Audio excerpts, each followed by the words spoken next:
Okay, good morning.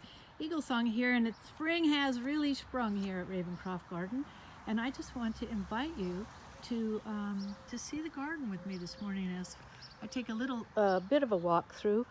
We're just really experiencing the beauty and the fragrance, the color, the upliftment that spring brings to us, and being surrounded in a garden is a great way to remember that we too can increase all of these things in our lives simply by the act of gardening.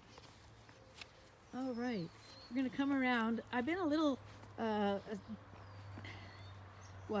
slow in getting my newsletter out, the newsletter here, Walking Seeds, this spring, because we took on a new project which we're pretty excited about.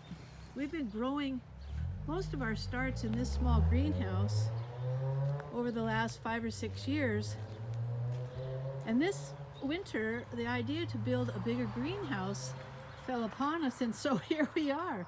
We now have an 11 by 16 by 7 foot greenhouse that is come together quite beautifully, and we will be doing more starts, really bringing our idea of integrated earth medicine to life as we continue growing gardens filled with medicine, with food, with color, with fragrance, with beauty, and helping people learn how to use all of these plants in ways that enrich their lives and that are really easy, where the inputs are way less than the harvests and the outputs. So we look forward to having you join us at one of our classes, one of our Saturday workshops this summer, or perhaps on an herb walk up in the mountains or down at the beach, where we look at plants more in native habitat.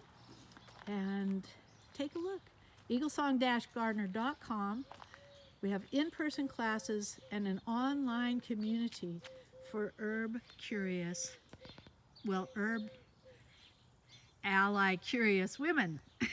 We look forward to having you join us one way or another in the coming year of 2024. There's so much out here to rejoice. Eagle Song Gardener signing off from RavenCroft Garden.